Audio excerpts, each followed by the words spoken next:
With the end of the War of the Realms, the theme this month in Marvel Comics is excess. What's up, everybody? I'm Stan, and welcome to Detail Comics, where we go over comics in detail. This is going to be a weekly one-shot, or another one-shot, where we're going over the Marvel Solicitations for June of 2019, and the 5 things that I think that you guys need to be aware of. The first thing that I want to talk about is the conclusion of the War of the Realms. We get both issues 5 and 6 from Jason Aaron's giant mega crossover that's going to be impacting the entirety of the Marvel Universe, and it was all started and the seeds were planted back in the early days of Thor years ago, but now it's finally come to its conclusion, and everywhere in the Marvel cosmos is going to feel its effects. And that's to the tune of somewhere in the neighborhood of 22 different tie-in comics. So everything from Tony Stark's Iron Man to Squirrel Girl to everything else is going to have some sort of set piece that is dealing with War of the Realms. And when I say excess, I mean 22 different tie-ins. You can expect me to pick up something like Thor, which I've been picking up all along, or War of the Realms just so I get the main idea of the storyline. But if you think that I'm going to go out and buy 22 different books in order to get the entirety of this War of the Realms story, or if I even think that they're essential, you might be sorely mistaken. I think that it's just a bit too much, but I know Marvel is known for its world-spanning epics that most people get derailed off their original stories for. So, number 1, War of the Realms is everywhere that you're going to look, regardless of whether you want it there or not. The number 2 thing that you should really be aware of is that there is going to be so much Spider-Man that is currently going to be in the Marvel Universe starting June of 2019. Of course, we all know why that is, because Spider-Man Far From Home is going to be coming out this summer, and that's going to be a really big deal, but that doesn't mean that we need 15 different Spider-Man titles, plus somewhere in the neighborhood of 9 True Believers issues, which are going to be recapping classic Spider-Man tales. I mean, good God, guys, there's so much Spider-Man, and we're not talking about just unique Spider-Man. We've got Miles Morales Spider-Man, we've got Superior Spider-Man, we've got multiple different versions of Peter Parker Spider-Man, there's a few different one-shots that are going to be dealing with that, and then we've got the Peter Parker Spider-Man from the PlayStation universe. There's all kinds of different Spider-Man, and there's a number of different issues that I don't really care about at all, and I'm a Spider-Man fan, like Symbiote Spider-Man, even though Peter David's writing it. Art by Greg Land is okay, and it's just not something that really catches my interest at all.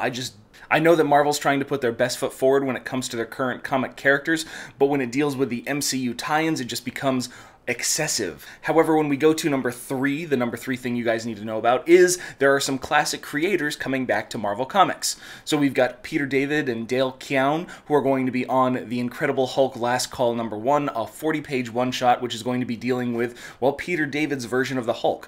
While Al Ewing has been taking some inspiration from David's run on the Hulk, which was immortal, it actually introduced Marvel Comics to Todd McFarlane. It's one of the things that it's going to be a little bit more independent of that series, so we're not going to be dealing with Immortal Hulk, we're going to be dealing with David's Incredible Hulk, but that's always a welcome addition. And the other real classic creators are going to be like Larry Hama and Chris Claremont, which are going to be doing Wolverine Exit Wounds number 1, which is going to be that kind of throwback to classic Wolverine. So while he is everywhere inside the Marvel Universe himself, it's going to be a little bit more of a throwback to a classic era of X-Men that a lot of older readers are going to appreciate, and a lot of newer readers might not necessarily know about. So those classic creators are the third thing that you guys really need to check out. Number 4, we're going to be talking about Black Cat number 1. So this is going to be an ongoing series that is dealing with Felicia Hardy, who has been taking a larger role inside the Spider-Man universe. She was the queen of crime inside Miles Morales' Spider-Man, she took a turn for the dark inside Venom, and then ultimately she redeemed herself, and now she's playing a much bigger role inside Nick Spencer's Amazing Spider-Man. And this is just going to be another story that is dealing with Felicia Hardy for the foreseeable future. It's not being listed as a miniseries, so it's going to be a continuous ongoing, and it's got this cover by J. Scott Campbell, which is, well, sure to get some eyes. But as far as Felicia Hardy's concerned, is this a continued development to kind of help promote the character so that way she makes more sense inside her own solo film? Because we do see the True Believers Morbius cover, his introduction, that is going to be coming out there, so that way maybe we have a bit more awareness for the Sony version of Spider-Man. However, I don't necessarily know if you'd get quite the same impact out of a Black Cat series, even though the character has some interesting traits.